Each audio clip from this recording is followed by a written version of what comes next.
পৃথিবীতে যতজন ধনী রয়েছেন তাদের প্রায় সিংহভাগই বিজনেসম্যান। আর অদ্ভুত বিষয় হলো তাদের মাঝে কোনো চাকরিজীবী নেই। এছাড়াও চাকরির উপর দিন দিন মানুষের বিশ্বাস কমে আসছে, কেননা এখন ম্যাক্সিমাম কাজ করছে এআই এবং রোবট। সবকিছু অটোমেটেড হয়ে যাচ্ছে। এমনকি আজকাল তো গার্মেন্টসের মতো জায়গাগুলোতে মানুষের কাজগুলো মেশিন করছে। তাহলে নিশ্চয়ই বুঝতে পারছেন আগামী কিছু বছর পর এই গার্মেন্টস থেকেও মানুষ ব্যাপক হারে তাদের চাকরি হারাবে।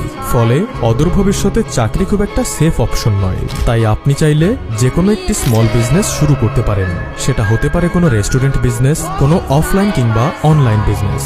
মানুষ জটিলতা পছন্দ করে না, তাই আমাদের দেশ সহ পুরো পৃথিবী আজ মানুষের এই জটিল জীবনকে সহজ করার জন্য লক্ষ লক্ষ প্রোডাক্ট আমদানি রপ্তানির মাধ্যমে বিজনেস করছে।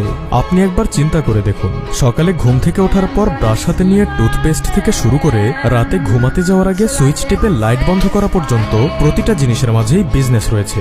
কত শত ব্র্যান্ড তৈরি হয়েছে। তো আপনি আপনার পছন্দ অনুযায়ী যে কোনো একটি কাজ যেটা আপনি ভালো বোঝেন কিংবা ভালো করতে পারেন তার উপর অল্প পুঁজির মাধ্যমে বিজনেস শুরু করতে পারেন। যদি এই ফিল্ডে একবার সফল হয়ে যান তাহলে বাকি জীবন আর পেছন ফিরে তাকাতে হবে না। তো ভাইজান, এই ছিল আমাদের আজকের আয়োজন।